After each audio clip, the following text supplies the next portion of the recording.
राम राम जी। आज जो मेरे साथ गेस्ट है भाई साहब हमारे iOS इंजीनियर हैं और भाभी जी हमारे फ्रंट एंड डेवलपर हैं। ये कैसे जर्मनी में इन्होंने कैसे इनकी जर्नी रही है, कैसे खुद से अप्लाई करा था। भाई साहब हमारे वन ऑफ द लीडिंग जो म्यूजिक कंपनीज है उनमें iOS इंजीनियर है, तो उनके बारे में बात करेंगे, भाभी जी के बारे में बात करेंगे। तो सबसे थैंक यू वेरी मच हमें पॉडकास्ट पे बुलाने के नहीं लिए। नहीं, कोई दिक्कत नहीं है, आपके घर में ही आए हैं हम भी। तो हम पूरा शुरू से शुरुआत करते हैं कि आपने इंडिया में क्या क्या कर रखा है, आपने यहाँ पे कैसे अप्लाई करा, क्या मोटिव रहा कि हाँ जर्मनी जा करके सेटल होना है। तो शुरू से बताओ हमको कि क्या रहा। तो मैं बीटेक कर चुका हूँ कंप्यूटर साइंस में। हम्म। और पिछले 10-12 साल से मैं आईएएस इंजीनियर ही हूँ। हम्म। और मैंने इंडिया में काफ़ी जॉब्स की आईएएस इंजीनियर के उसमें। हम्म। और फिर 2018 में मैं पहली बार जर्मनी आया, बहुत ही कम टाइम के लिए, हम्म। 2 वीक्स के लिए। क्योंकि जिस कंपनी में मैं जॉब कर रहा था इंडिया में, वहाँ एक प्रोजेक्ट था, उसके यहाँ पे लॉन्च होना था। तो उसके लिए यहाँ पे मैं 2 वीक्स के लिए आया। उसके बाद मेरे को काफ़ी अच्छा लगा यहाँ पे आके। और एक नया देश था, पहली बार मैं इंडिया से बाहर आया था, तो बहुत ही अच्छा लगा यहाँ पे। और उस 2 वीक में काम करके भी यहाँ पे जर्मन्स के साथ काफ़ी अच्छा लगा। तो तभी से मेरे माइंड में, बैक ऑफ द माइंड मेरे ये हो गया था कि मेरे को ट्राई करना है यहाँ पे आने के लिए परमानेंटली। और तब से मैं तैयारी शुरू करने लगे यहाँ पे अच्छा, आने के लिए। तब आप सिंगल थे? तब मैं सिंगल था। अच्छा, 2 हफ्ते के लिए आए थे तो वर्क कल्चर के बारे में पता चल गया कि कितना कुछ आसान है, कितना कुछ हाँ। मुश्किल है। तो फिर आपने बाद में अप्लाई करा? तो जब 2 वीक के लिए आया तो हम्म। ऑब्वियसली 2 वीक में आप को बहुत ज़्यादा तो नहीं पता चलता, बट थोड़ा बहुत आइडिया हो जाता है कि कैसा माहौल है और क्या हम्म। वो है। तो वो मेरे को काफ़ी अच्छा लगा था, इसलिए फिर मैंने, जब मैं वापस इंडिया गया, तब मैंने थोड़ा सर्च करना शुरू किया कि कैसे बाहर आते हैं, मतलब जॉब डायरेक्टली अप्लाई कर सकते हैं या फिर आपको एक होता है जॉब सीकर वीज़ा होता है जर्मनी का, हम्म। वो लेके आना पड़ेगा या कैसे होता है। तो फिर मैंने अपने कलीग से भी बात की, क्योंकि काफ़ी मेरे कलीग पहले यूके जा चुके थे और जर्मनी भी जा चुके थे, तो उनको थोड़ा ज़्यादा आइडिया था। हम्म। उसके बाद उन्होंने बताया कि आप डायरेक्ट भी जॉब अप्लाई कर सकते हो, काफ़ी कंपनीज हैं जो डायरेक्ट आपके वीज़ा के लिए हेल्प करती हैं और डायरेक्ट वहीं से इंडिया से ही हायर कर लेती हैं। हाँ। तो फिर मैंने 2019 से जॉब सर्च स्टार्ट किया। ओके। मैंने अपना रेज्यूमे बिल्कुल कट शॉर्ट कर दिया, सिर्फ एक पेज का। क्योंकि बहुत ही, मतलब आपको एक लिमिटेड इन्फॉर्मेशन, और जो कि उस जॉब के लिए बिल्कुल रिलायबल, जो रेलेवेंट इन्फॉर्मेशन है, हम्म। वो ही डालनी होती है। तो फिर मैंने लिंक्डइन पे काफ़ी अप्लाई किया। हम्म। डायरेक्ट मैंने पहले सर्च की कौन कौन सी कंपनीज़ हैं यहाँ पे जर्मनी में, और उनकी वेबसाइट पे जाके अप्लाई किया। तो हम्म। मैंने 2019 में बहुत सारी जॉब अप्लाई की, ऑलमोस्ट अराउंड 1000 जॉब्स अप्लाई की ओके। होंगी। बट उसमें ये भी था कि मोस्टली जॉब में जो अप्लाई करता था वो इजी अप्लाई, जो एक फीचर है हाँ हाँ। लिंक्डइन का, उससे करता था। और कुछ जो जॉब्स थी वो मैंने नॉर्मल वे में भी अप्लाई की, उनकी साइट पे जाके जो ओके। पूरा फॉर्म फिल करना होता है वो सब। तो उसके बाद फिर मोस्टली तो जो जेनेरिक ईमेल्स होते हैं हम्म। कि we we found your profile very good, hmm. But unfortunately we don't have any opening, और ऐसे ऐसे जो जेनेरिक मेल होते हैं हम्म। वो मिले। बट कुछ कंपनीज का कॉल बैक भी आया और ओके। रिप्लाई आया। तो आई थिंक 40-50 कंपनीज का आया होगा कॉल बैक। फिर उसके बाद फर्स्ट राउंड होता है, जो नॉर्मली आपका इंट्रोडक्शन, हम्म। आपने अभी तक क्या काम किया है, और टीम में कैसे काम करते हो, इंडिविजुअली कैसे काम करते हो, वो सब थोड़ा वो डिस्कस करते हैं। तो मतलब आपने 1000 जॉब्स में अप्लाई करा, उसका सिर्फ 5%, 40 से 50, 4 से 5% कंपनीज ने आपको रिप्लाई बैक करा। और हाँ। उसमें से फिर आपने करा कि कौन सी मेरे लिए बेटर है, कौन सी मेरे को हाँ कोलैटरल उसके ऐसी बाद होगी। जैसे फर्स्ट राउंड जो थोड़ा नॉर्मली डिस्कशन में होता है वो hmm I would not count it as a first round, hmm but उसमें वो भी देख लेते हैं कि भाई क्या प्रोफाइल है, कैसे काम किया है बंदे ने, हम्म और हमें भी थोड़ा सा आइडिया हो जाता है कि कंपनी क्या काम करती है। आप अपने क्वेश्चन पूछ कर सकते हो कि कंपनी कैसे काम करती है और क्या काम करती है। उसके बाद आपका इंटरव्यू स्केड्यूल आपको मिलता है कि भाई आपके कितने राउंड होंगे हम्म और कब कब होंगे। एक कुछ कंपनीज है जो एक ही दिन में 4 4 राउंड भी ले लेती है, कुछ हैं जो ओवर द वीक आपका डिस्ट्रीब्यूट कर देती हैं। ओके। तो मैंने आई थिंक 20 के राउंड दिए होंगे इंटरव्यूज उस टाइम 2019 में। थोड़ा हम सीवी के ऊपर बात करते हैं, रेज्यूमे के ऊपर। हम्म, हमारे इंडिया में जो हम सीवी बनाते हैं वो हम्म, थोड़ा हम 2 पेज के ऊपर बनाते हैं उसको, और उसमें सेंटेंस लिखते हैं। बट हम्म, यूरोपियन स्टाइल में ये होता है कि आपको सिर्फ पॉइंट टू पॉइंट बात करनी होती है कि 2015 में मैंने ये करा, 16 में मैंने ये करा, 18 से 21 तक मैंने स्टडी करी। तो एक सीवी का भी इफेक्ट पड़ता है काफ़ी कि आप किस स्टाइल में, यूरोपियन स्टाइल में सीवी बना रहे हो या फिर अपना इंडियन देसी स्टाइल में सीवी बना रहे हो।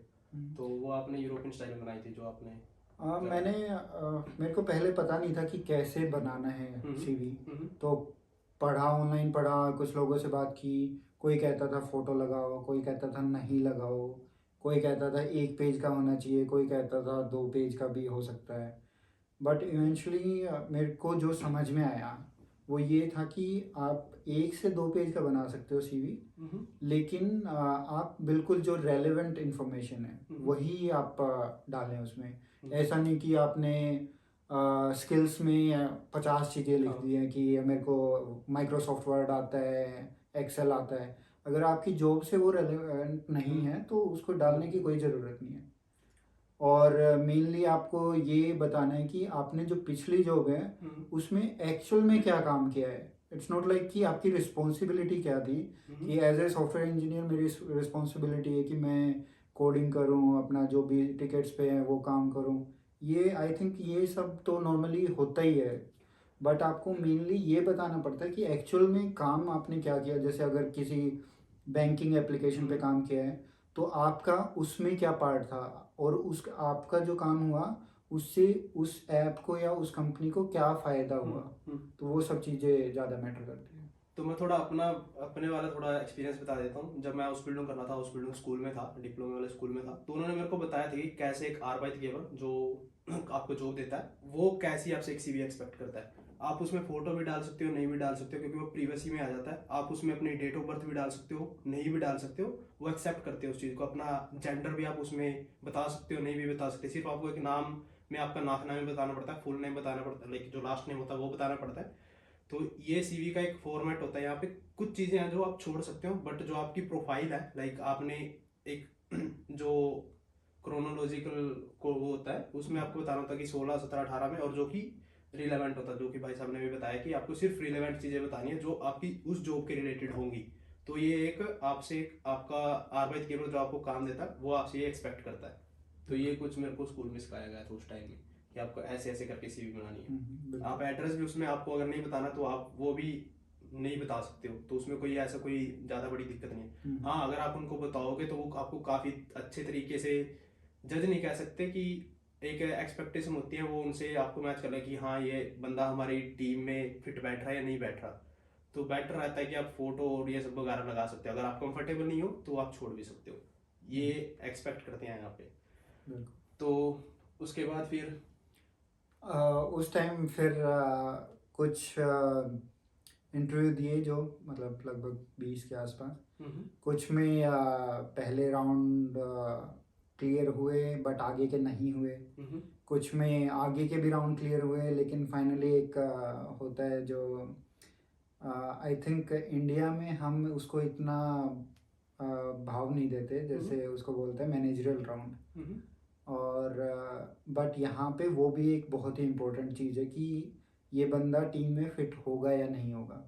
ये ऐसा तो नहीं होगा कि टेक्निकली बहुत अच्छा है हम्म लेकिन ये team as a team member वो ढंग से काम नहीं करेगा, और हम्म। लोगों का भी वो नेगेटिव इफेक्ट होगा उसमें। वर्क एथिक्स भी देखते हाँ हैं कि बिल्कुल। वो चीज़ें भी। हाँ तो फिर भाभी जी एंट्री कब हुई? तो भाभी जी अभी आएंगी नेक्स्ट अच्छा अच्छा, चलो ठीक तो है, फिर आपने 2019 में बेसिकली मेरा कोई भी सक्सेसफुल नहीं हुआ। ओके। एक यूके का दिया था, उसमें मेरे को लग रहा था कि बिल्कुल हो गया है, सब कुछ हम्म। बढ़िया था। लेकिन फाइनली उन्होंने भी मना कर दिया था ओके। और मैं काफ़ी डिमोटिवेटेड हो गया था उस टाइम, और मैंने फिर नहीं जॉब अप्लाई करी 2019 में। हम्म। फिर 2020 में मेरी शादी हुई मेरी वाइफ दीपिका के साथ, हम्म। और मार्च 2020 में, और just before lockdown, corona virus का लॉकडाउन। हम्म। और फिर लॉकडाउन में घर से ही काम करना था। हम्म। और उस टाइम मेरे पास मेरी करंट जॉब जो थी उसमें इतना ज़्यादा हेक्टिक काम नहीं था, ओके। तो मेरे पास टाइम था मैं वो फिर से प्रिपेयर कर सकूं। हम्म। फिर मैंने दोबारा इंटरव्यू देना शुरू किया। उस टाइम तो मैंने इतना अप्लाई नहीं किया, बट जितना भी किया उनमें काफ़ी पॉजिटिव रिस्पॉन्स आया। एक एक्सपीरियंस हो जाता है अप्लाई कर करके, हाँ ऐसे हाँ, कि किस करना है, टाइप से एक्सप्लोर कर लेता करना हूँ। है, कौन सी कंपनी है जो कि आपको, क्योंकि पहले जो मैं कर रहा था वो मैं ये नहीं देख रहा था ये कंपनी बाहर से हायर कर भी रही है या नहीं। हाँ। मैं ऐसे ही बिना देखे सब कुछ अप्लाई कर रहा था। हम्म। बट बाद में मैंने शॉर्ट लिस्ट किया कंपनीज को और हम्म। उनमें ही अप्लाई किया। बेटर रहता है कि आप अपनी पहले रिसर्च कर लो, कि बस अपनी इतनी ज़्यादा एनर्जी और टाइम इतना इन्वेस्ट ना करो, क्या पता वो हायर ही नहीं कर रहे हो, उनके पास सीट ही ना हो ये चीज़ें। तो ये थोड़ा अपनी रिसर्च पहले करके फिर आपको अप्लाई करोगे तो काफ़ी आपका फ़ायदा हो जाएगा, टाइम का भी, एनर्जी का भी, और जो ये एक साथ में स्ट्रेस आता है कि हाँ एक्सेप्ट हो गया नहीं होगा, तो ये चीज़ें एक बैक इन द माइंड हमारे चलती रहती हैं। उसके बाद तो फिर मैंने 2-3 महीने फिर से प्रिपेयर किया अपने, और मेरे को फिर फॉर्मेट भी पता चल गया था हम्म। कि इस तरीके से इंटरव्यू होते हैं। हम्म। तो मोस्टली कंपनीज वही एक स्टैंडर्ड फॉर्मेट था कि इनिशियल कॉल, हम्म। उसके बाद 4 से 5 इंटरव्यू, जिसमें एक आपका शुरू में एक थोड़ा सा आइडिया लेने के लिए कि भाई टेक्निकली कैसे हैं, हम्म। तो शॉर्ट लिस्ट करने के लिए बेसिकली कैंडिडेट को। उसके बाद एक कोडिंग इंटरव्यू जिसमें मेनली एल्गोरिदम पे फोकस्ड था वो। हम्म। फिर एक हैंड्स ऑन जो कि जो मैं काम करता हूँ, जैसे iOS में iOS डेवलपर हूँ, तो iOS से रिलेटेड जो हैंड्स ऑन इंटरव्यू। हम्म। एक नॉर्मल थियोरेटिकल पार्ट, और एक जो बहुत ही इम्पोर्टेंट है मैंने अभी बताया, वो मैनेजरल राउंड। ओके। तो मोस्टली कंपनी का यही एक फॉर्मेट था, कोई आगे पीछे यही वो होते थे। हम्म। और उसके बाद फिर मेरा एक कंपनी में सक्सेसफुल हुआ इंटरव्यू, और वहाँ से मेरे को एक ऑफ़र भी मिला था। लेकिन मेरा दूसरी कंपनी में साइड बाय साइड एक और इंटरव्यू चल रहा था, और वो फाइनल स्टेजेस में था। तो मैं उसका वेट कर रहा था, क्योंकि जो दूसरी कंपनी थी वो यहाँ की यूरोप की one of the largest e commerce company में से एक थी। तो मैं चाहता था कि उसमें मेरा हो। हम्म। और फॉर्चुनेटली वहाँ के भी सारे अच्छे राउंड गए, और उन्होंने भी ऑफ़र किया मेरे को, हम्म। और जो कि डेफिनेटली बेटर था जो पहली वाली कंपनी थी। तो पहली वाली कंपनी ने मेरे को इंडिया कॉन्ट्रैक्ट भी भेज दिया था, क्योंकि आपको कॉन्ट्रैक्ट चाहिए वीज़ा अप्लाई हार्ड करने कॉपीज। के लिए। हाँ। तो लेकिन मैंने फिर उनको अपोलोजाइज़ किया कि सॉरी मैं नहीं ज्वाइन कर सकता, और मैंने सब क्लियर क्लियर बताया कि ऐसे मेरा दूसरी जगह हो गया, जो कि मैं चाहता था कि ऐसा, मतलब वो बड़ी कंपनी थी, और ओवरऑल वो भी अच्छा था कि जो वो मेरे को ऑफ़र कर रहे थे। ठीक। तो तो मतलब आपने वहाँ से सब कुछ, आपका ऑफर लेटर या हार्ड कॉपी जो भी कॉन्ट्रैक्ट थी आपकी आ गई, फिर आपने एक अपॉइंटमेंट बुक करी, हाँ। फिर और आपने साथ में स्पाउस वीज़ा भी लगाया था, तो एक हाँ, डिपेंडेंट मैंने वीज़ा। कंपनी को बता दिया था कि मैं मैरिड हूँ और मेरी हम्म। वाइफ भी साथ आएंगी, तो हम्म। उनके लिए जो भी डॉक्यूमेंट वगैरह चाहिए वो सब कंपनी ने भेज दिया था। ओके। और उसके बाद मैंने अपॉइंटमेंट ली VFS से। उसकी भी एक अलग कहानी है, क्योंकि मैं ब्लू कार्ड के लिए एलिजिबल था। ओके। और ब्लू कार्ड का यहाँ पे जब आते हैं तो मतलब ब्लू कार्ड भी एक वीज़ा टाइप ही है, ओके। बट एक नॉर्मल वीज़ा होता है, वर्क वीज़ा जिसको बोलते हैं, और एक ब्लू कार्ड भी एक स्किल्ड वाला वर्क, हाँ जो। वर्क वीज़ा ही है। हम्म।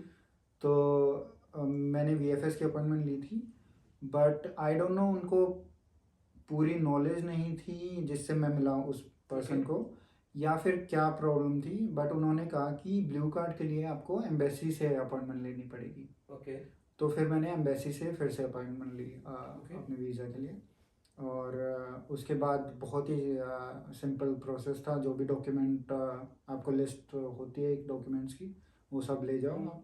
आपका वर्क कॉन्ट्रैक्ट यहाँ से जो मिला है कंपनी से, और ऐसे ही मतलब मेरी वाइफ के लिए भी 2 सेट बना के हम ले गए, और विद इन 1 वीक हमें वीज़ा मिल गया था। तो उसमें तो लाइक एक ओरिजिनल कॉपी का सेट, लाइक एक हाँ, ओरिजिनल जो आपके डॉक्यूमेंट्स है, एक आपका कलर आप कॉपी सेट। ओरिजिनल ले जाओ, हाँ, बट बट उनको दिखाने पड़ते हैं। हाँ, हाँ, वो मांग भी सकते हैं और नहीं नहीं भी भी, वो मांग उनके सकते ऊपर है। हैं।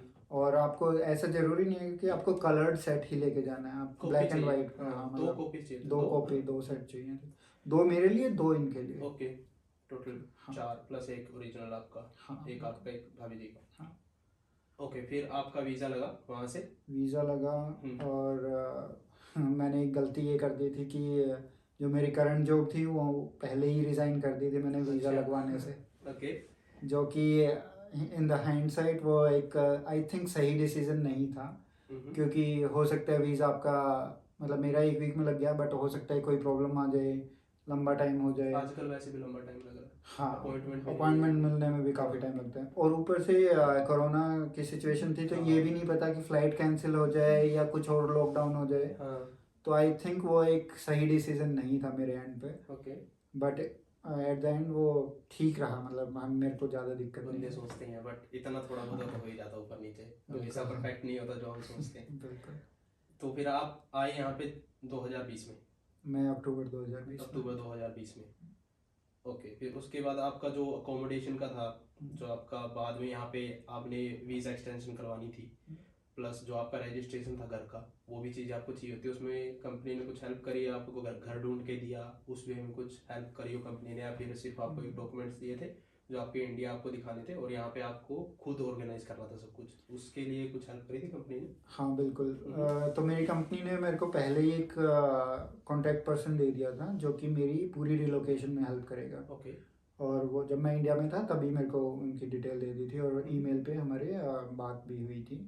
और कंपनी ने रिलोकेशन पैकेज भी एक देते हैं कि आपका जो भी वीज़ा की कॉस्ट है या फ़्लाइट की कॉस्ट है, वो सब रिम्बर्स करवा सकते हो आप बाद में। ये मैं पूछने वाला था, हाँ। क्योंकि जब यहाँ से कोई आपको बुलाता है इंडिया से या कहीं भी किसी भी कंट्री से, तो उनको वो सब जो एक्सपेंस होते हैं आपके, लाइक आपकी वीज़ा की फ़ीस या फिर आपका टिकट का खर्चा और जो भी है, तो उसमें वो आप लाइक एज अ स्टोयर, एज आपका आर्बाइटकर वो आपसे क्लियर करवा सकता, आपको दे सकता वो वापस, तो आपने करवाया था काइंड ऑफ। तो ये होता है कि वैसे तो कंपनी टू कंपनी डिपेंड हाँ। करता है, कोई कितना रिलोकेशन पैकेज देती है, कोई ज़्यादा देती है, कोई कम देती है। बट आप सारे जो भी आपके बिल्स हैं वो हाँ। कलेक्ट करके रखो। आपके फ़्लाइट टिकट्स का बिल जो भी है, या फिर बोर्डिंग पास भी मांग लेते हैं हाँ। कभी कभी कंपनीज, तो वो सब आप रखो। और बाद में जब आप यहाँ पे आ जाते हैं, तो आप, जैसे मेरी कंपनी में क्या था कि आप विद इन 1 ईयर वो रिम्बर्स करवा सकते हैं। तो 1 साल में अगर और भी कुछ खर्चा है रिलोकेशन से रिलेटेड, और उस लिमिट में जो जितना कंपनी ने बताया, तो वो आप 1 साल में एक बार, मतलब विद इन 1 ईयर एक बार करवा सकते हो। करवा सकते हैं। हाँ, ओके। क्योंकि ये मैं इसलिए बता रहा हूँ क्योंकि जो हमारा मेरे को मिला था जितना अमाउंट, वो मतलब वो ठीक अमाउंट था, और उसमें से भी बच गया था आफ्टर वीज़ा एंड फ्लाइट। तो उसके बाद मैंने कुछ इंडिया से कुरियर मतलब एक कार्गो मंगवाया था, और उसका भी जो खर्चा था वो भी मैंने इंक्लूड करके एक ही बार में रिम्बर्स करवा लिया था। ये चीज़ें ना काफ़ी पता नहीं होती जब हम इंडिया से आते हैं, तो बढ़िया चीज़ है, मतलब कि अगर आप यूज़ करो, क्योंकि बंदा एकदम से आता है ना, तो उस पर फाइनेंशियली जो बर्डन होता है ना, वो काफ़ी एकदम से आ जाता है कि कैसे हम सब कुछ अब करें।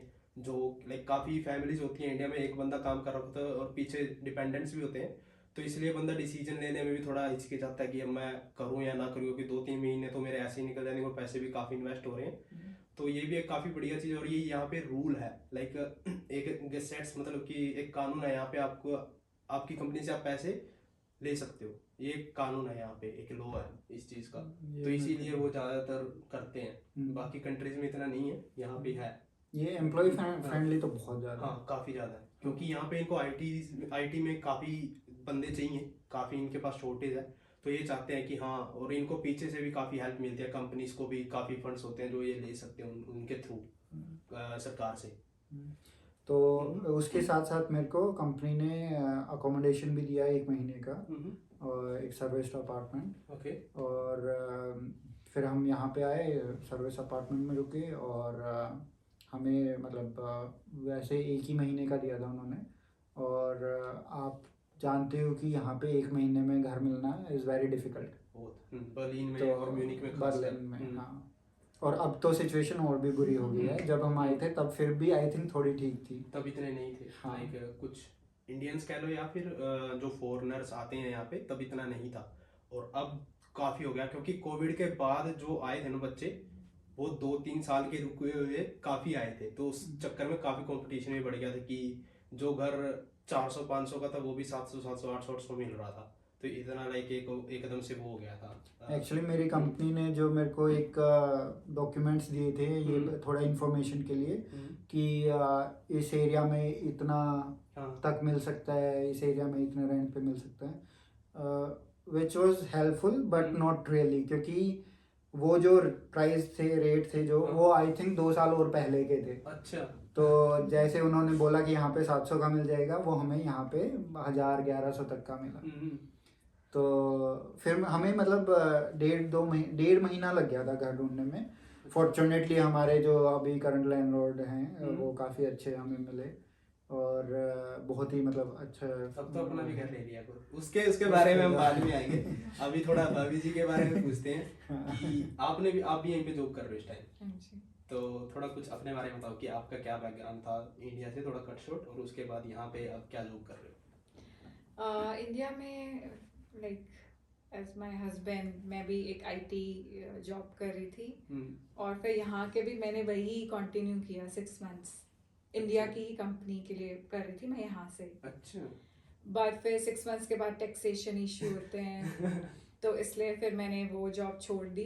हालांकि वो जॉब काफ़ी अच्छी चल रही थी और मुझे कंपनी भी काफ़ी पसंद थी, क्योंकि वो बहुत अच्छी कंपनी है, वो इंडियन कंपनी। अच्छा। बट फिर मैंने यहाँ पे इंटरव्यूज़ देने शुरू किए, और ये बात हो चुकी है कि यहाँ पे जो बिहेवियरल राउंड्स हैं वो बहुत इम्पोर्टेंट होते हैं। मुझे भी ये यहाँ पे आके ही पता चला, क्योंकि टेक्निकल राउंड्स का मुझे पता था कि वो होंगे टफ, बट बिहेवियरल राउंड्स मुझे ऐसा लगता था ये तो निकल ही जाएंगे। बट उनमें वो काफ़ी अच्छे से सब आपका बैकग्राउंड, आपकी एक्स्ट्रा करिकुलर पे भी वो उन्होंने काफ़ी ध्यान दिया। जैसे आप लिख देते हो कि सिंगिंग, डांसिंग, ये बट वो काफ़ी अच्छे से पूछते हैं फिर आप आजकल किस हॉबी में हो। तो वो सब चीज़ें, और मुझे वो अच्छा भी लगा, क्योंकि वो सिर्फ टेक्निकल के अलावा बाकी आप एज अ पर्सन आपको जज करने की कोशिश करते हैं, ताकि आप वही कि आप टीम फिट, कल्चरल फिट हो या नहीं। मेंटली जो हेल्थ होती है वो भी बंदे की बहुत देखते हैं। हाँ, और ये तो है कि वो काम तो वो करवा ही लेते हैं, लेकिन काम तो हर कोई कर ही लेता है, टेक्निकली थोड़ा बहुत सिखा देते हैं उसको, बट कल्चरली कैसे हैं वो काफी जरूरी होता है। तो एक्सेप्ट कर रहे हो नहीं दूसरा कल्चर, कितना उसमें इंटीग्रेट होने की हेल्पफुल हो या नहीं हो, अडेप्टेबल हो या नहीं हो। तो मैंने काफ़ी इंटरव्यूज़ दिए, और वो टाइम मेरे लिए काफ़ी मुश्किल था, और क्योंकि मैंने जॉब छोड़ी थी और उसके बाद मैंने इंटरव्यूज़ देने शुरू किए थे, और मुझे काफ़ी, क्योंकि मैंने इससे पहले कभी जॉब छोड़ी नहीं थी। मैं अपनी बीटेक के बाद हमेशा से ही मैंने अपनी जॉब कंटिन्यू रखी है, तो मेरा कभी भी गैप पीरियड नहीं आया था। तो मेरे लिए बहुत इम्पोर्टेंट था कि मेरे पास जॉब होनी चाहिए, क्योंकि मेरे माइंड में कभी ऐसा था नहीं कि मैं खाली बैठ सकती हूँ। तो फिर मैंने काफ़ी इंटरव्यूज़ दिए, मैंने 15 to 20 इंटरव्यूज़ दिए होंगे उस टाइम पे। और उसके बाद मैं जैसे ही मुझे जिस कंपनी ने बोला कि हम आपको ले सकते हैं, मैंने कुछ नहीं सोचा, मैंने उनको बोल दिया हाँ, क्योंकि मैं बहुत फ्रस्ट्रेटेड हो गई थी उस टाइम पे, और मैं खाली भी नहीं बैठना चाहती थी। वो एक फाइनेंस एरिया में डील करती थी वो कंपनी। उनका जो मॉडल था, बिजनेस मॉडल था, वो काफ़ी अच्छा था, but culturally, work culture wise pathetic environment था वहाँ का। Okay. तो मैं मुझे वो जर्मन शौक लगता है सबको आकर के एकदम से ये क्या हो गया ना। हाँ नहीं, बट मुझे ऐसा लगता था कि जर्मन कल्चर काफ़ी अच्छा है। इंडिया में वर्क प्रेशर काफ़ी होता है, हाँ बट यहाँ पे आपका काफ़ी अच्छा वर्क लाइफ बैलेंस है, और मतलब यहाँ पे आपको और भी चीज़ें कर सकते हो वर्क के अलावा। ओके। बट उसके बाद वो कंपनी मुझे कुछ खास पसंद नहीं आई, फिर मैंने वो कंपनी भी छोड़ दी। फिर मैंने अब जो मेरी अब वाली कंपनी है वो मील किट उसमें डील करती है, और वो उसका वर्क कल्चर काफ़ी अच्छा है, और मैं अभी उसी में हूँ और उसी में। मेरे 2 क्वेश्चन हैं और इंटरेस्टिंग वाले। पहला तो मेरे को ये बताओ कि जो हमारा लाइक सैलरी की सीधा बात करता हूँ ना, इंडिया से आप जब आते हो एक मेरे को एक राउंड फिगर दे दो कि हाँ इतनी सैलरी होती है, जैसे कि आपके उसमें थी, आपने इंडिया इतना कमा रहे थे, राउंड फिगर, और यहाँ पे आपने इतना कमाया, इंडिया में आपका इतना खर्चा निकल जाता तो सेविंग्स इतनी हो जाती थी, और यहाँ पे आपकी फर्स्ट जॉब में जितनी सेविंग हो रही थी, एक राउंड फिगर दे दो कि बंदे को हेल्प हो जाए, समझ आ जाए कि हाँ फायदा भी है या नहीं है, और भी। मेरे ख्याल से मतलब मेरे सिचुएशन अलग थी, तो मैं ऐसे कंपेयर नहीं कर सकता कि वहाँ पे कितना मैं कमाता था और कितना बचाता था या जो भी है, क्योंकि वहाँ पे फैमिली भी थी बड़ी और वो सब। बट ये है कि आजकल की बात तो छोड़ ही दो, क्योंकि आजकल तो इंडिया में इतने ज़्यादा सैलरी हो रखे हैं आईटी में एटलीस्ट, कि आई थिंक जर्मनी में मतलब अगर एग्जैक्ट कन्वर्जन भी करो तो आई थिंक बराबर ही पड़ेगा। ओके। तो इतनी भी सैलरी हो रखी है, बट ये है कि सैलरी सब कुछ नहीं होता। हाँ। तो एक वर्क लाइफ बैलेंस भी होती है, और एक ये भी होता है कि भाई वो जो मैं इंडिया में सैलरी बता रहा हूँ वो एक हायर एंड पे है। हाँ। सबको वो भी नहीं मिलती, लेकिन यहाँ पे जो एक एवरेज सैलरी है वो जब मैं आया था वो थी 55 to 70,000 यूरो आईटी में पर ईयर। हाँ हाँ, Okay. और अब थोड़ा बहुत ऊपर हो गया। है। क्वेश्चन ही भूल गया। खर्चा और कितना बचा लेते हैं। हाँ तो खर्चा यहाँ पे एक मेरे को एक चीज़ लगी कि आपका सीधा साधा खर्चा आपको दिख जाता है कि हाँ मंथली ये होगा। इंडिया में ये था कि कुछ भी खर्चा आ सकता है, मतलब कहीं से भी कुछ भी खर्चा आ जाता था। तो यहाँ पे ये है कि सबसे बड़ा खर्चा है रेंट।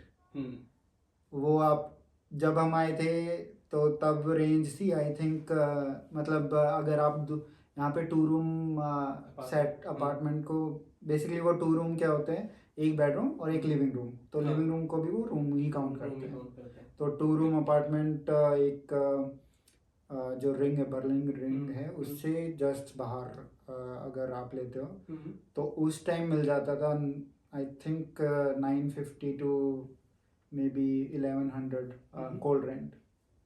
और हाँ टोटल बता दो आप, वार्म भी तो बता दो, लाइक जो वार्म रेंट रफली लगा लो 1300 यूरो के आसपास। 1300 यूरोस, उसमें आपका बिजली का खर्चा और पानी का खर्चा भी आ जाता है, और आपका हीटर का खर्चा जो होता है वो, मतलब टोटल खर्चा जो आपके घर को होता है वो आ जाता है 1300 यूरो। इंटरनेट और इलेक्ट्रिसिटी भी मतलब, अच्छा हाँ वो तो वही 1300 1350 इतने में हो जाता है। अब ये रेट नहीं है, अब तो बहुत ही ज़्यादा है, मतलब 3 साल में बहुत कुछ बदल चुका है। कितना कुछ हो गया होगा अंदाजा?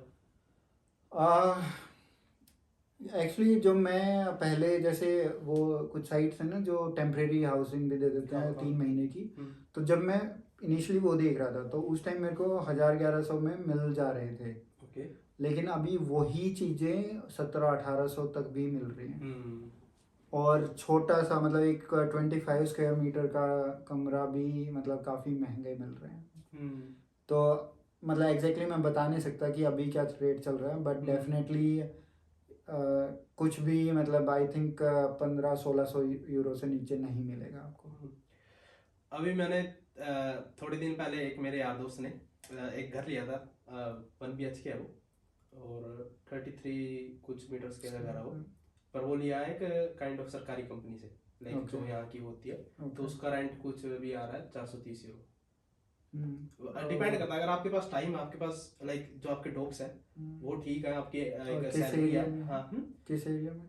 अल्टशुनहाउजन में, जो अल्टशुनहाउजन में, जहाँ पे ये बर्लिन लिंडन सेंटर कुछ करके है, ओके। वहाँ पे ज़्यादा दूर नहीं है, अंदर ही पड़ता है बर्लिन के, वहाँ पे। वो ऐसा तो नहीं है कि आई डोंट नो कि मतलब सरकारी कंपनियों का कैसे चलता है, पर वो हाँ। WBS वाला केस तो नहीं है? नहीं नहीं नहीं नहीं ओके। नहीं, बट उसमें पता क्या है, एक तो आपके लाइक सैलरी स्लिप होनी चाहिए, अनलिमिटेड कॉन्ट्रैक्ट होना चाहिए आपके पास, आपका वीज़ा भी ठीक होना चाहिए, काफ़ी टाइम तक का होना चाहिए, और आपको डॉइच बोलनी आनी चाहिए। सबसे ज़्यादा बड़ी दिक्कत ये है, अगर आप डॉइच बोल सकते हो तो आपको इजीली काफ़ी चीज़ें मिल जाती हैं, ये एक इफेक्ट पड़ता है, काफ़ी इफेक्ट पड़ता है। ये हो सकता है। मैंने आके सीख ली थी, मैं भी ये थोड़ा पढ़ा हो, और ऊपर से मेरी सैलरी भी ठीक है, और अनलिमिटेड कॉन्ट्रैक्ट भी है मेरे पास, तो इसीलिए मेरे को भी एक घर मिला था। तो उसके बहुत बारे में बहुत ही अच्छे हाँ। वो है ये तो, क्योंकि बट उसमें टाइम इन्वेस्ट काफी हो जाता है आपके पास। आप अगर आपके अभी इंडिया से आए हो और आपको अभी घर चाहिए, तो आपको ऑफकोर्स फिर आपको काफी पैसे देने पड़ते हैं। टाइम के साथ आपके पास आपकी सैलरी स्लिप्स आ जाती है और काफी डॉक्यूमेंट्स आ जाते हैं, तो वो आप दिखा करके एक, और उसमें वेटिंग भी लाइक आपकी 3 से 6 महीने आराम से लग जाते हैं, तो वही है। आजकल तो सभी में ऐसे इतना ही लग आई जाता थिंक लग रहे हैं। है। बट हाँ, मेरे को ये नहीं पता था कि ऐसा भी पर उनके घर इतने लाइक एडवांस नहीं है, वो खाली घर मिलेगा आपको, सब मोबाइल जो भी आपको होता है वो आपको खुद लेके जाना पड़ता है, सोफा मेरा बेड। ये घर फुल्ली फर्निश्ड था। हाँ, तो उसमें भी रेंट का काफी फर्क आ जाता है। हाँ, आई थिंक अगर फर्निश्ड नहीं हो तो आपके 2-3 हज़ार काफी यूरो कम से कम लग जाते हैं, किचन सेट करो, बेड ले करके आओ, सोफे ले करके आओ, क्योंकि काफी चीजें होती हैं जो किचन का तो अब हमें ही पता है, हाँ, क्योंकि हाँ, हम अपने नए घर के लिए हाँ, किचन ढूंढ रहे हैं। वो काफी महंगा पड़ जाता है। हाँ। आपने फिर बीच में जॉब भी स्विच करी थी, तो हाँ। उसका क्या कुछ था? मैं 2 साल हो गए थे मेरे को फर्स्ट जॉब में। हम्म, और ये भी होता है जब आप ब्लू कार्ड पे आते हो तो पहले जो एक ग्रीन स्लिप मिलती है हम्म, वो आपको मतलब हाँ, अगर विद इन 2 years आप चेंज करते हो तो आपको इन्फॉर्म permission- करना पड़ता है। वर्क परमिशन चेंज करानी हाँ। पड़ती है। और अगर उसके बाद करते हो तो नहीं फिर किसी नहीं को करवानी बोलना पड़ती। पड़ता। बट मेरे ऑलमोस्ट 2 years हो गए थे। हम्म, और फिर मैंने जॉब चेंज की, तो अभी करंट वही मैं जॉब कर रहा हूँ। Okay. और वही म्यूज़िक इंडस्ट्री में मतलब कंपनी है। अब जो पीआर का चक्कर है या फिर पासपोर्ट, जर्मन पासपोर्ट, तो उसके लिए आप कहाँ तक पहुँचे? आपको लाइक आप सोच रहे हो कि पीआर लेनी है फिर जर्मन पासपोर्ट लेना, उसका कुछ थोड़ा एक आइडिया?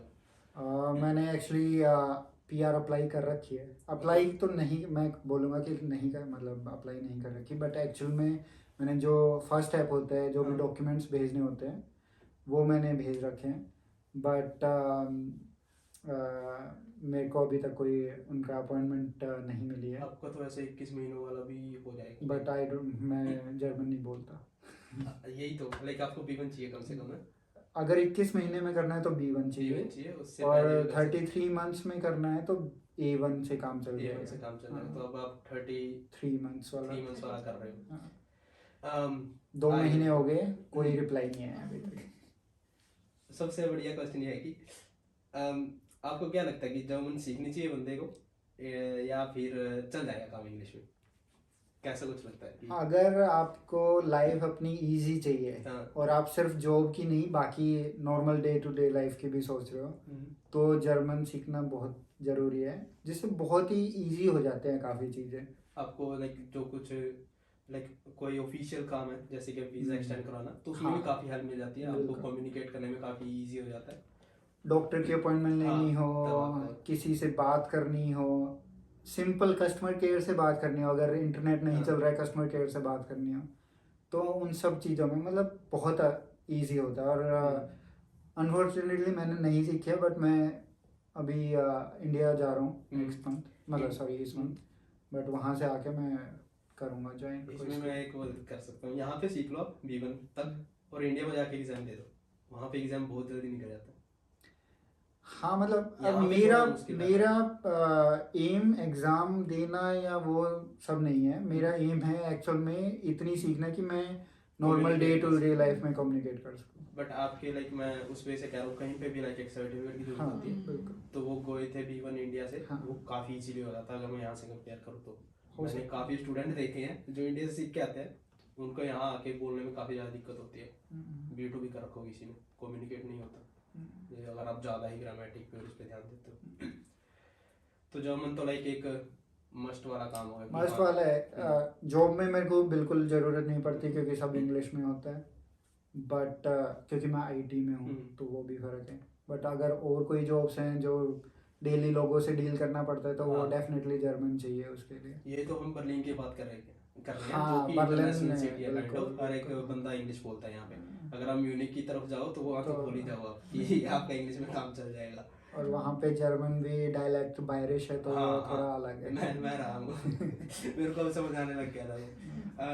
तो अब कट शॉर्ट हम करते हैं कि घर वाला बताओ, क्योंकि आपको अभी 3 साल हुए हाँ। और 2.5 साल हो गए थे जब आपने घर के लिए अपना खुद देख लिया था कि हाँ ये घर हमको लेना है। तो उसके बारे में थोड़ा स्टोरी बताओ कि क्या रहा, कि कैसे सोचा। हम इनिशियली तो ऐसे ही बस विंडो शॉपिंग कर रहे थे घर की। अच्छा तो कोई ऐसा प्लान नहीं था, हम्म, बट हमारे एक और फ्रेंड है, उनका प्लान था लेने का, ओके तो हम उनके साथ देखने जाते थे। बर्लिन के अंदर घर बहुत ही ज़्यादा कॉस्टली हैं खरीदने के। कोई राउंड फिगर है कितना कुछ? अगर मैं एक नॉर्मल फ्लैट की बात करूं, 3 रूम फ्लैट की बात करूं, 3 और 3 रूम मतलब 2 बेडरूम 1 लिविंग प्लस रूम हाँ और किचन, ओके और मे बी 1 और 2 बाथरूम, हाँ तो और around 85 square metre.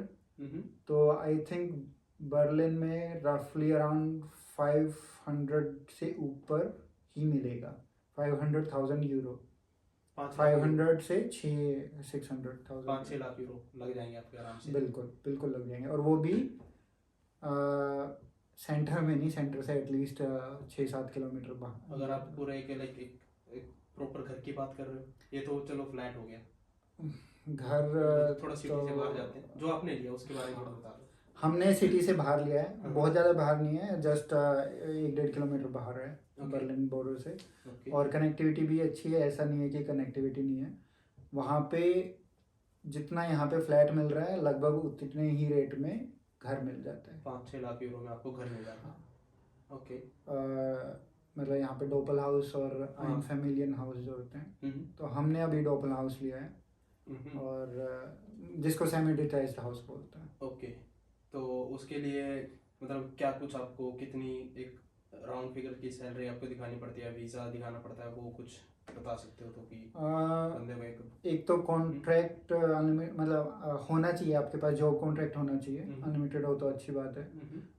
I think unlimited ही होना चाहिए, नहीं तो बैंक के कुछ वो होते क्रेडिट हैं स्कोर तो का चक्कर हाँ। पड़ जाता है वो। और आप प्रोबेशन पे नहीं होने चाहिए, हाँ, जो कि 6 महीने होता है, जो शुरू कि के 6 महीने होता है। और हम दोनों ने जॉइंट लोन लिया है, तो वो एक बहुत बड़ा वो है, क्योंकि plus I think single person की उस पे सैलरी पे आप ले सकते हो, बट आपके पास इक्विटी बहुत ज़्यादा होनी चाहिए फिर। तो ठीक है। जो डाउन पेमेंट हाँ। काफ़ी होनी चाहिए। हमने डाउन पेमेंट बहुत ज़्यादा नहीं दिखाई है, हमने बस जो आपकी जो एडिशनल कॉस्ट होती हैं प्रॉपर्टी रजिस्टर करवाने की या फिर नोटरी की, और उसके बाद थोड़े बहुत और ऊपर हमने दिखाए हैं, मतलब 10-20%। आई थिंक जो मतलब कॉस्ट होती है, जो एडिशनल कॉस्ट होती है, अगर कोई बीच में मतलब वो नहीं ले रहा है कमीशन, तो आपकी लगभग 8.5 से 10% के आसपास कॉस्ट होती है वो। ओके। ऐसा भी कुछ होता है कि लाइक जैसे 10% आप डाउन पेमेंट करो, अगर आप उसकी जगह 20% करते हो तो आपका कोई जो इंटरेस्ट रेट होता है वो कम हो जाता है? हाँ, या कितना इंटरेस्ट रेट चल रहा है, कुछ अंदाजा? फिलहाल तो ज़्यादा चल रहा है, मतलब इंडिया से कंपेयर करें तो डेफिनेटली कम है, बट यहाँ के हिसाब से अभी काफ़ी ज़्यादा चल रहा है। रफली अराउंड 4.5%, 4 से 5% के बीच में चल रहा है।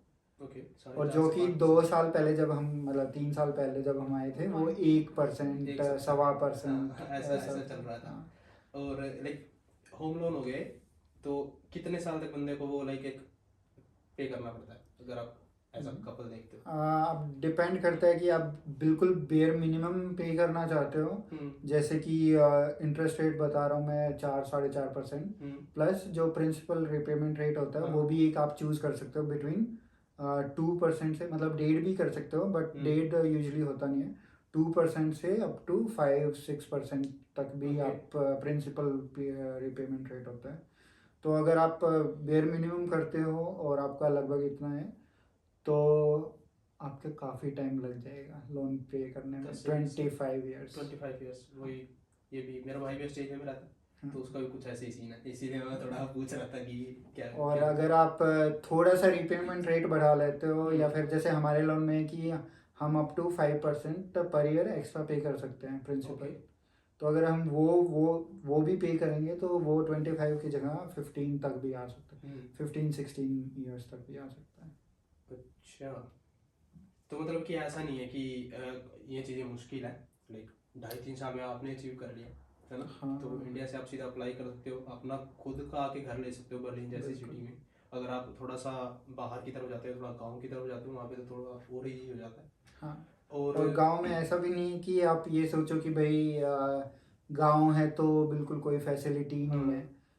सेम। मेरे ख्याल से मतलब फैसिलिटी आपको सब मिल जाएंगी, कनेक्टिविटी भी अच्छी होती है। डेफिनेटली थोड़ा जैसे फ्रिक्वेंसी का होता है कि हाँ। बस 15 मिनट की जगह आधे घंटे में एक बार हाँ। आ रही है, या फिर 1 घंटे में एक बार आ रही है, बट आपको सब चीज़ें मिल जाती है। और आई थिंक काफ़ी सुकून भरी ज़िंदगी भी होती है, मतलब उसमें। थोड़ा गाँव की तरफ में, हाँ, लाइक वो मुझे hectic सा पसंद नहीं है, रहता। मुझे हाँ, पसंद है। हेक्टिक एक टाइम के बाद हो जाता है बंदे के, हाँ मेरे को हेक्टिक लाइफ नहीं चाहिए, जो कि बर्लिन में है, काफ़ी चलती रहती है बर्लिन में सिटी बस। हमें 24 घंटे पुलिस के या हाँ। एम्बुलेंस के या फायर ब्रिगेड के सायरन सुनते सुनते रहते हैं। रहते हैं, वो एक लाइक हेक्टिक सी लाइफ लगती है। बिल्कुल।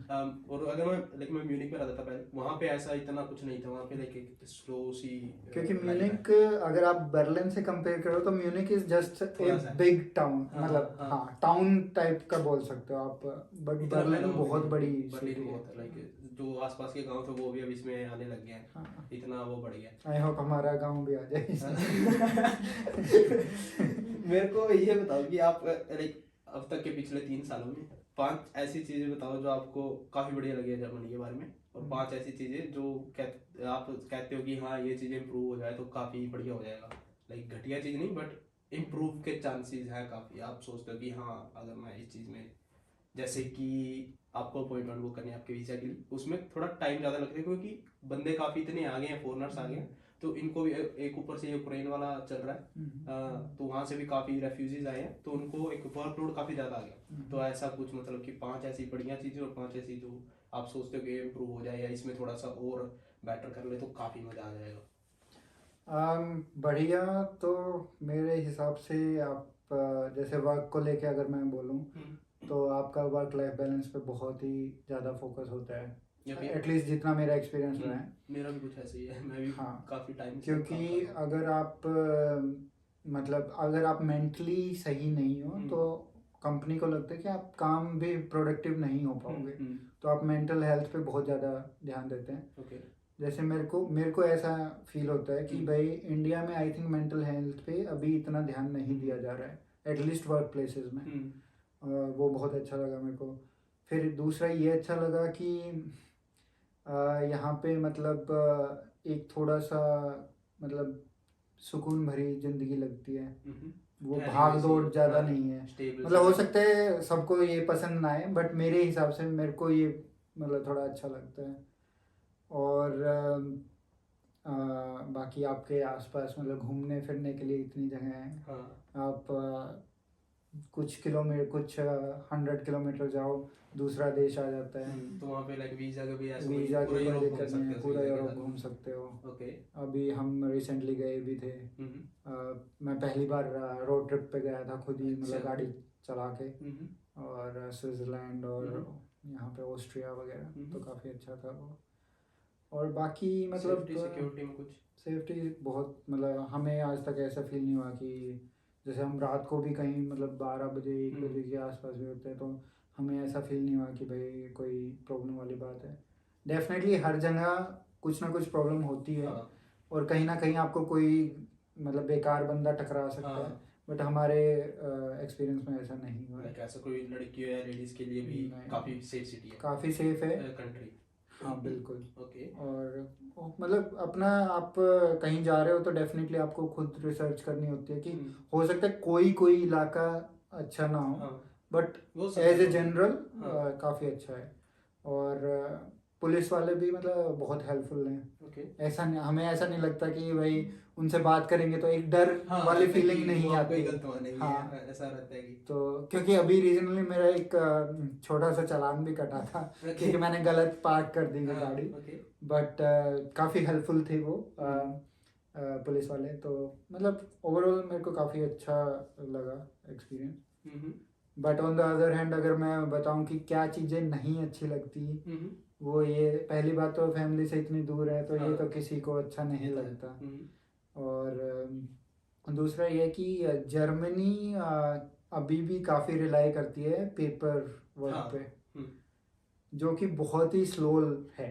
हम्म, मतलब आपको अगर कोई भी काम करना है बेसिकली ऑफिशियल या फिर कोई भी नॉर्मल काम, मोस्टली चीज़ें आपकी पेपर ट्रेल पे ही रहती है। मतलब बाय पोस्ट लेटर आते हैं। काफ़ी कम है डिजिटाइजेशन के मामले डिजिटलाइजेशन में। नहीं है इतनी यहाँ पे। वो प्राइवेसी की वजह प्राइवेसी की, से। हाँ, एक ये privacy के भी है चक्कर कि में प्राइवेसी काफी के है। चक्कर में। यहाँ पे बर्लिन में तो फिर भी थोड़ा ठीक है, म्यूनिक में तो उन्होंने और ज़्यादा स्ट्रिक्ट कर रखा है, वो तो ऐसा कुछ करते ही नहीं। यहाँ पे तो फिर भी थोड़ा सा इन्होंने रख रखा है, एक्सपेरिमेंट कर रहे हैं काफ़ी चीज़ों का। अभी रोमेन की एक सबमिट कुछ हुई थी इसी चक्कर में, प्राइवेसी के चक्कर में। तो अब क्या पता आगे आगे हो जाए थोड़ा सा। आई होप कि एटलीस्ट बैंकिंग में मेरे हिसाब से इंडिया इनसे बहुत आगे है, बहुत बहुत। आगे, हाँ, जैसे कि यूपीआई। यूपीआई तो मतलब वर्ल्ड हाँ, क्लास चीज़ है, वर्ल्ड तो क्लास चीज़ वो है। उसका मुकाबला नहीं है। बट ये है कि जर्मन काफी ऑर्गेनाइज तरीके से चलते हैं कि इसके बाद ये, इसके बाद ये। रूल्स हाँ, के ये बहुत बहुत है। अच्छी चीज़ मेरे को मैं बताना हाँ, भूल गए। हम्म, एक बहुत अच्छी चीज़ ये लगी कि रूल्स इतने फॉलो करते हैं ये। हम्म, और आप जैसे एक मैं एग्जांपल लेता हूँ कि यहाँ पे लाइसेंस लेना बहुत मुश्किल है। हाँ, क्योंकि आप जो आपकी ड्राइविंग क्लास होती है और वो सब होते हैं थियरी क्लासेस, उसमें बहुत कुछ सिखाते हैं। और फिर एग्ज़ाम जो होता है उसमें भी काफ़ी मतलब चीजें देखते हैं। हाँ, मेरे को खुद 1.5 साल लग गया था एग्ज़ाम ओके। क्लियर करने में।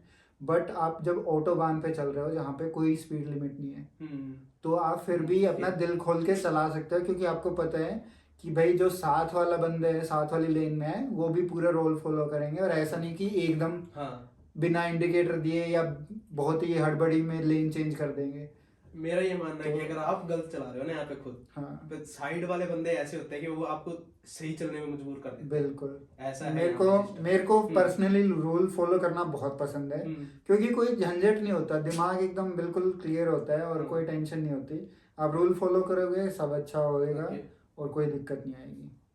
हाँ, और मैं बता रहा था कि क्या चीज़ें इम्प्रूव हो सकती हैं। मतलब एक चीज़ है जो हमें अच्छी नहीं लगती बट उसका हम कुछ कर नहीं सकते, वो नेचुरल है कि यहाँ का वेदर हाँ, थोड़ा सर्दियों सा में बहुत ही डिप्रेसिंग है। मतलब ग्रे और थोड़ा सा लाइक बादल रहते हैं ग्रे, 3-4 बजे अंधेरा हो जाता है सर्दियों में। आप मतलब उठते हो सुबह, ब्रेकफास्ट लंच किया तब भी एकदम अंधेरा, हाँ, आप कहाँ जाओ बताओ। रेन भी रहती है। But on the other hand एक चीज़ अच्छी ये भी लगी कि यहाँ पे लोग अपनी हेल्थ को लेके बहुत ही कॉन्शियस है। हाँ, इसके बारे में तो कि जैसे कि हम इंडिया तो हम जाते हैं हॉस्पिटल में, हमको पे करना पड़ता है। हाँ, यहाँ पे थोड़ा सा अलग है ना कि देख आपको हाँ, वो एक फाइनेंशियली वो चीज़ नहीं रहती दिमाग में, यार इतने पैसे लग जाएंगे। हाँ, जैसे किसी के पेरेंट्स साथ में होते हैं तो बिल्कुल। उनके लिए काफ़ी बड़ी हेल्प हो जाती है कि बंदे को ये सोचना नहीं पड़ता कि इस चीज़ में इतने पैसे लगते हैं, भगवान करे किसी को कुछ ना हो। बट एक चीज़ लाइक एक हेल्थ इशू आ जाता है तो उसमें काफ़ी ज़्यादा बंदे का इन्वेस्ट हो जाता है, काफ़ी जो फाइनेंशियली आपकी सेविंग रहती है वो आपकी काफ़ी इन्वेस्ट हो जाती है। बट यहाँ पे ये है कि आपका इंश्योरेंस सब कुछ कवर करता है। यहाँ पे पहली बात तो ये कि एक लीगल एक मतलब एक लॉ है कि आप जो भी जर्मनी में रह रहा है उस सबको हेल्थ इंश्योरेंस चाहिए, मस्त है, हाँ। प्राइवेट हो या पब्लिक हो। तो यूजुअली तो मोस्टली प्राइवेट पब्लिक में होते हैं क्योंकि उसकी एक लिमिट है। बट अच्छा ये है कि एक मतलब आपके दिमाग में ये नहीं रहता कि कोई बड़ा खर्चा आ जाएगा एकदम मेडिकली। तो क्योंकि मेरे को याद है last year not last year but 2 साल पहले जब हम इंडिया जाने से जस्ट 2 दिन पहले मेरे को किडनी स्टोन का पेन हुआ था बहुत। ओके, और हमने इमरजेंसी में एम्बुलेंस बुलाई थी ओके, और वो 10 मिनट में आ गए और मेरे को हॉस्पिटल लेके गए, सब देखा और बढ़िया एकदम, और मेरा एक भी रुपया नहीं लगा। तो वो एक बंदे का ये रहता है कि चलो एक्स्ट्रा जाके चेक करवा लेते हैं, कोई हमारी का पैसे लग रहे हैं। बस ये है कि सॉरी, एम्बुलेंस के मतलब एक चार्ज होता है, हाँ। को पेमेंट होती है, वो 10 यूरो आई, वो भी 8-9 महीने बाद। वो 10 यूरो आती है बेड की। एम्बुलेंस की आई थी आई थिंक मेरे को। ओके, नॉर्मली वो बेड के होते हैं, अगर एक दिन के लिए आप कुछ रहते हो तो वो 10 यूरो बेड का होता है नॉर्मली। ओके, एम्बुलेंस का भी आई थिंक ऐसे ही कुछ। ओके, अगर आप एम्बुलेंस को वैसे बेफालतू बुलाते हो तो तब फिर आपका पनिशमेंट का कुछ आता है। तो फिर पनिशमेंट का आई हाँ। थिंक 200-300 यूरो आ सकते हैं। Same with fire brigade. हमारे पास एक बार 700-800 एक बार घर पे फायर ब्रिगेड भी आई थी हम्म। हमारी बेवकूफ़ी की वजह से, बट दैट्स अ स्टोरी पराठे फॉर बना रहे होंगे। एक्चुअली हम दूध रख के अच्छा। गैस पे, और हमारे नीचे अंकल हैं बहुत ही अच्छे Typical जर्मन problem। अंकल, तो उनसे हम बत्ते बत्ते मारने लगे। हमें जर्मन आती नहीं और वो उनको इंग्लिश नहीं आती, फिर भी हम 2-2 घंटे उनसे बात करते हैं। तो बस इसी चक्कर में हम मतलब थोड़ा धुआं हो गया था घर में, तो ऊपर वाले ने बुला बुला दी। लिया। ओके, ठीक। और इंश्योरेंस का ये रहता है, इसीलिए लाइक जो आपके यहाँ पे टैक्सेस होते हैं ना, टैक्स जो आप पे करते हो, इसलिए काफ़ी ज़्यादा हाई है, क्योंकि आपका हेल्थ इंश्योरेंस वो इसी में कवर होता है। अगर आपके पास हेल्थ इंश्योरेंस नहीं है, अगर आप एज अ स्टूडेंट यहाँ पे आए हो, अगर आप हॉस्पिटल में जा रहे हो विदाउट किसी इंश्योरेंस कार्ड के, काफ़ी लोगों को नहीं पता है, आप बिना इंश्योरेंस कार्ड के भी हॉस्पिटल में जा सकते हो। अगर आपकी इमरजेंसी है कुछ, वो आपको ठीक करेंगे, पैसे पूछेगा वो बाद में देख लेंगे, पर आपको ठीक करेंगे, बाद में आप इंश्योरेंस कवर ले सकते हो। But as I said, like as भाई साहब ने कहा है कि मस्ट है, यहाँ पे होना चाहिए, उसका फिर आपको कुछ एक पेनल्टी आती है, वो पे करनी पड़ती है, ये भी है। मतलब काफ़ी लोगों को ये भी गलतफहमी है कि मतलब मैं तो शायद गलतफहमी ही कहूँगा कि यहाँ पे फ्री है हेल्थ। फ्री नहीं, वो एक्चुअल में फ्री नहीं है, वो आप पे कर रहे हो उसके वो आपकी सैलरी से मंथली कटता है, एक बड़ा अमाउंट है। बहुत बड़ा अमाउंट है। हाँ, लाइक 30 मतलब से 40%। 15% टोटल होता है हेल्थ इंश्योरेंस का, 15% प्लस एक 1.2 या 1.4% एक्स्ट्रा होता है। बट उस 15 में से 7.5% आपको देना होता है, 7.5% एम्प्लॉयर देता है। हाँ, उसमें 5 या 5 तरह के वो होते हैं इंश्योरेंस, लाइक आपका care in long term care insurance, और वो फ्रंट लगेंगे, और उसके बाद आपका अनएम्प्लॉयमेंट का, उसके बाद आपका एक्सीडेंटल का, और फिर आपका जो आपका एक्चुअल टैक्स होता है सैलरी का, वो होता है। टोटल 6 होते हैं। बहुत टैक्स करते हाँ, हैं। तो इसीलिए 30 से 40% आपका, हाँ हाँ, 42%। उसमें 42% में जाता था, एक्चुअली 42% है, बट टैक्स नहीं होता वो सारा, हाँ, क्योंकि इसमें 30, अगर मैं सही कहूँ तो 33% कुछ होता है, क्योंकि उसमें से 10% आपका जो आर्बेज के जो आपको काम है, आपका सोशल सिक्योरिटी, हाँ, वो भी टैक्स, आपका केवा, और जो भी इंश्योरेंसेस वगैरह हैं वो सब, ये 3 मेन हाँ, वो हाँ। होते हैं। तो ये था कुछ इस वीडियो के बारे में। अगर आपको कोई भी क्वेश्चन हो तो कमेंट कर देना। भाई साहब का इंस्टा मैंने ऑलरेडी लिंक कर दिया, तो आप जा करके मैसेज कर सकते हो अगर आपको कुछ पूछना हो। तो किसी अगले पॉडकास्ट या वीडियो मिलते हैं। Thank you, bye. Thank you. Thank you.